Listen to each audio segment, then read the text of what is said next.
So I'm Chris Wilson, and I want to talk to you today about my new book, Tragic to Magic, Beyond Suffering, with the Akashic Records. The Akashic Records are an energetic record of every experience we've ever had as souls in all of our lifetimes. They're a wonderful source of loving and high vibrational soul energy that can help us hugely at this time of huge turmoil, huge drama, huge fear, and huge change. In my first book, The Magic of the Akashic Records, Understanding Our Soul Journey, I talked about how the Akashic Records helped take me beyond suffering, how I found them, how they've helped me, and that was the beginning of my journey.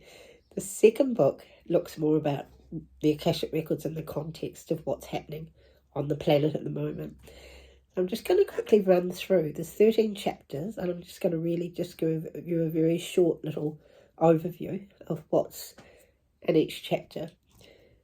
So chapter 1 is called Beyond Suffering, and it just looks at the backdrop of what's happening on the planet, the whole ascension process, when it started, how we're moving, from a lower depth dimension into a higher dimension, what's happened, probably since about 1987, and also where the Akashic Records fit in. The second chapter is about my work in the records with clients, and it's a bit of a lighter chapter, and just talks about how I work with the Akashic Records, because I do give readings. I've given many readings, and also just with helping people heal, and particularly to release the imprints of stuck emotional stuff and trauma, which is often from past lifetimes, and also the potentials for physical healing in the Akashic Records.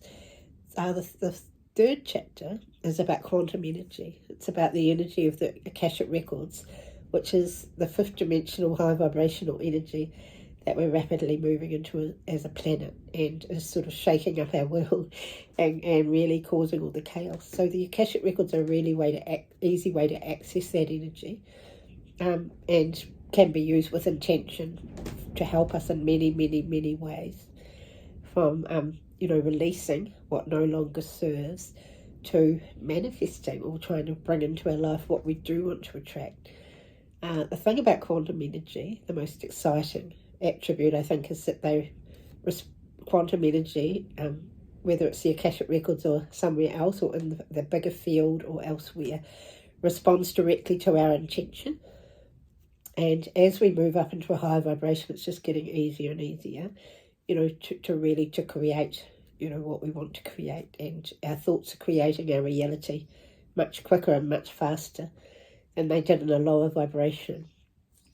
The fourth chapter is called Letting Go, so it's all about the releasing process, and we just cannot carry that heavy energy and the baggage of, all our lifetimes on Earth, and all those experiences of being human beings who've fought in wars and killed each other and suffered and betrayed each other and persecuted each other, and we can't carry all that because it doesn't resonate with the higher vibration of the fifth dimension that we're moving into.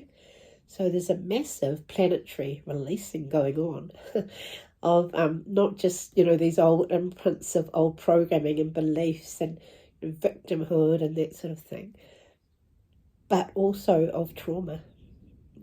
There's a huge trauma release happening, and one of the chapters is about trauma. So chapter 5 just focuses on trauma. I talk quite a lot about past life trauma, but I also talk about other trauma modalities that have been developed that are really effective at the moment, because trauma is really just stuck energy. And we can go into the Akashic Records. I talk about the methods I use to assist people release trauma. It's mainly past life, but often past life trauma is closely connected to current life trauma. So I talk about how I work with trauma with people, and also how others work, and tell quite a few stories of, working with children with past life trauma and things like that. So that's chapter 5. Chapter 6 takes the whole trauma thing to a whole different level. We're talking about intergenerational trauma in families, ancestral trauma, and patterns. As souls on earth, many of us have had many lifetimes of being in the same family groupings with the same souls. And at this time on earth, we are meant to be coming to a place of peace. So there's a lot of karmic drama and karmic stuff in families that needs to clear. There's patterns of behaviour that have been sabotaging for families and have held them back, unhealthy patterns that we have to clear. And there's also intergenerational trauma, which gets passed down, and I actually believe it's part of our quantum DNA capacity, but I won't go into that now. So there's all these lower vibrational energies which are not serving us or not helping us. And so I talk about this whole issue of the family in this chapter, and I give examples of some of my clients and the healing that I've done, how you can work in the Akashic Records to, assist with family healing and ancestral healing, and talk about, there's other interesting stories too about what families are going through at this time on the planet when, everything that is unresolved or has perhaps been unresolved for generations is now coming up to be healed, transmuted to the light, and just has to be dealt with. So it's massive. And what I feel is that there's probably one person in every family who's volunteered on a soul level, put their hand up for the job, and often those people are the clients that come to me. So chapter 6 talks about that. Chapter 7 is completion, and it looks at, just on earth, we're really ending one cycle. On the 21st of December 2012, we finished a cycle of 26,000 years, and we're moving into a new cycle of evolution now. So a lot of things that have been unfinished business, incompleted, anything that's been incomplete between souls and other lifetimes, we're now getting the opportunity to complete. Many of us have had so many lifetimes of frustration, where we've had all the abilities, but the energy of the time has not supported us, and we haven't been able to fulfill our life purpose or reach our potential. So now, we're able to, because the energy that we're moving into is actually, we've got it at our back, it's supporting us, and that's probably what I love most about giving people readings, because I can see their potential and for their life purpose, and and I can see that there's a really high chance that they will fulfill it this time around. So it's a very positive thing, positive thing about the Akashic Records that I can pass on to people. Chapter 8 looks at the potential for physical healing as we move into a more quantum world, and the Akashic Records are probably the easiest way to access quantum energy that I know. The physical healing is getting easier and easier.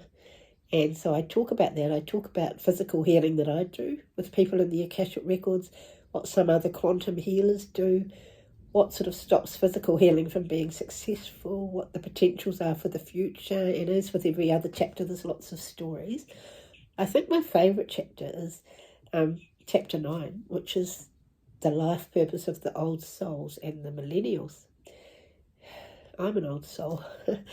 And the old souls are those that have been reincarnating on earth repeatedly for many, many, many lifetimes, and have been sort of waiting almost with bated breath, for this time on the planet when everything is about to change. And it's been a long wait, and the old souls have suffered in every imaginable way, but they carry huge wisdom. They've made a lot of mistakes, but they've got the wisdom from those mistakes, and they're really here to clean up the mess from the past. They're the healers. The millennials are those, and children are those, I'd say, from young children right up to about, say, 37, 38-year-olds. A lot of them are closely connected to other star systems. Some have had lives on Earth, but not as many, and not just so sort of intensely as the old souls, but they have volunteered to come to Earth at this time to assist with moving into this new vibration, this new energy, this new consciousness, and replacing the obsolete old structures, with new energy models. They are the ones that have got or come through with new solutions to old problems. So the millennials are very, very inspiring group. You know, I actually love them. They do things a bit differently. They are here to take the planet into the light and to roll up the sleeves and do the hard work. They are the whistleblowers, and you know, the ones that are going to do the work that's needed. So we have all got our role to play. No, none of us is sort of better than anybody else. We're all here for a reason. We're all here on purpose, and you know, it's not an accident we're here, and we actually all have a job to do. So that's what chapter 9 is about. Chapter 10 is about the soul, and the Akashic Records do open us up to the beauty of our soul, the sanctity of our soul, and what's happening as we move from 3D through to 5D is, you know, we're moving from physical human, through to our soul selves. And so this is all about the beauty of the soul, the potentials of the soul, some soul stories, the multidimensionality of the soul, the fact that there's pieces of our soul sort of all over the place. And as we move into a higher vibration, you know, they're making their presence felt, and it's much easier now to connect, you know, with that higher part of who we are. So that's chapter 10, the magnificence of the soul. Chapter 11 is about multidimensionality, and we're becoming a multidimensional planet too. As we move into a higher vibration, the timelines are shifting. When you're in the Akashic Records, it's a very multidimensional space. Like if I'm just giving even a reading to somebody, like it's like I get taken off somewhere else, and I can sort of see in my mind perhaps them in a past life. And so I'm just, you know, I'm always traveling multidimensionally. A lot of my younger clients, the young millennials, 20, 30-year-olds, are having a lot of multidimensional experiences. It's sort of becoming quite normal. So in this chapter, I try to sort of make it, you know, like a normal thing. It's nothing to be frightened of. It is a change that's happening on this planet. There's lots of positives with it. Within the Akashic Records, I tell stories in this chapter about how we can, you know, go back to past lives through time, because quantum energy can move beyond time and space. It's not linear. And, you know, if there's a traumatic ending to a life, we can change the ending to the story. And I've done this with people, and it's helped them hugely. So this is quite a vibrant, exciting little chapter. So that's chapter 11. Chapter 12 is called Out of the Darkness. So it's really talking about where we've come from, and some of the practices on the planet that will not be able to be sustained as we move into a higher vibration. How it talks about the shadow, which we're all having to face up to at the moment. It's like the whole planet is going through this big shadow clearing and releasing, and we're having to face up to the darker side of ourselves. Like it's a place of duality, planet Earth, so we're light, but we're also dark. You know, we've got that potential, probably Mother Teresa, and, you know, the opposite. So this is a chapter that sort of it's got some interesting stories about brave people that are sort of standing up, you know, to unethical, immoral behaviours, things like that. So that's Out of the Darkness. And the last chapter, chapter 13, is Into the Light. And that's where we're heading. And that's what we've got to look forward to. And there's some beautiful tragic to magic stories in that chapter. I personally know or feel that my life has gone from tragic to magic, and it would not have without the Akashic Records being a big part of my life for the last 11 years. I just live life in a different way. The soul is important, but I think, you know, the soul is a much greater part of who I am and how I work. And the soul doesn't know suffering. So, you know, the more we can connect with our soul, and the Akashic Records can help with this, the less we will suffer. The thing the Akashic Records really have taught me, that some of the most upsetting, challenging, tragic, terrible human experiences we can have out of some of those terrible experiences is the magic. And at the moment, this planet, if you look at it on the surface and you don't really understand what's going on, that all this turmoil is taking us, you know, to a much better place. You know, it just looks terrible. So we just have to hold the space for what's coming. Know that this is a necessary process to move from tragic into the magic. We're having to let go of so much from the past, our human egos, our separation, just the way we have basically hurt and harmed each other. We have to mainly let go of fear. The Akashic Records have helped me to do this. My life is so good now. As I say in my book, I have to pinch myself, you know, and a lot of the circumstances haven't changed, but the way I respond to them definitely has. So if you want a book to give you a bit of hope at this time on earth and to give you a taste of what we've got to look forward to, you might want to read this. It's available Amazon Book Depository. If you're in New Zealand, I can post you off a signed copy. So thanks for listening to this, and if you want to find out more about the work I do, at the moment my website is www.akashicreadingsnz.com. In the future, if you can't find me there, try www.themagicoftheakashicrecords.com. Thanks so much. Thank you.